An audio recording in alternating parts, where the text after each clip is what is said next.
makukulong ka na talaga. Magugulat ka na lang, inaaresto ka na. Pati yung kasama.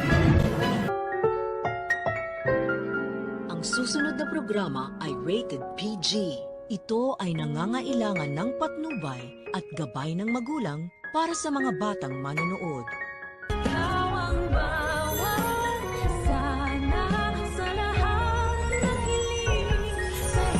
We are still in the clear. Me, tinulungan mo kami, di ba? That makes you an accomplice. If we go down, Ang masaya nga sanang tanghalian nila Giselle, Lynette, Justin at Annalyn ay magugulo nang dahil dito sa demonyitang si Moira. Pinalitan niya kasi ang regalo ng apat sa isa't isa ng mga bagay na makapagpapaalala sa kanila na sila'y mga walang kwentang tao. Pero maisip nga kaya nila na walang ibang taong gagawa nun sa kanila kundi si Moira lamang. Yan ang dapat nating abangan. Samantala, sa telepono naman ay makikibalita itong si Nerissa kay Moira kung ano ng status ni Lolo Pepe. Ang magiging sagot naman ni Moira ay comatose pa rin, kaya naman absuelto pa rin daw silang dalawa. Gulat na gulat naman si Nerissa dahil sa biglang pagdamay sa kanya ng kanyang best friend.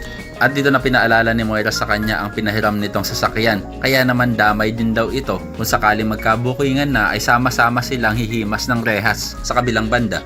Dahil nabuking nga ni Lynette itong si Moira na pumunta sa loob ng kwarto ni Lolo Pepe. Nang mapulot nga ni Lynette ang pin ni Moira na nalaglag sa sahig doon sa loob ng kwarto ni Lolo Pepe, ay hindi na rin papayagan ni Robert si Zoe na dalawin ang kanyang lolo. Kaya naman gulat na gulat si Zoe at hindi niya maisip ang dahilan kung bakit pinagbabawalan siya ng kanyang ama-amahan. Naakala mo naman talaga'y malinis at wala siyang ginawang masama sa matanda. Sa kabilang banda, dahil nga sa mas mabait na pinapakita ni Zoe kay Annalyn, ay naniwala naman agad si Annalyn na magiging close na si Zoe sa kanya. Nang hindi alam ni Annalyn ay gusto lang naman mapagtakpan ni Zoe ang kanyang krimeng ginawa sa kanilang Lolo Pepe. At pagtatanggol pa ni Annalyn kay Zoe kay Doc Lindon na kahit ano daw gawin ni Moira ngayon ay hindi na daw sila mapag-aaway nito. Tanong naman ni Doc Lindon kay Annalyn na paano daw kung may kinalaman talaga si Zoe sa pagka-comatose ni Lolo Pepe. Mapapangatawanan nga kaya ni Annalyn ang hindi pang-aaway kay Zoe? Yan ang dapat nating abangan. Pero teka nga lang, bakit kaya hindi naiisipan ng mga taga-Apex na lagyan ng CCTV camera ang kwarto ni Lolo Pepe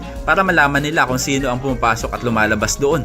Kaya naman kung sang-ayon ka rin na sana naman ay lagyan na nila ng CCTV camera ang loob ng kwarto ni Lolo Pepe, ay pakilike ang video na ito and don't forget to subscribe. Thanks for watching and see you next time. Bye-bye!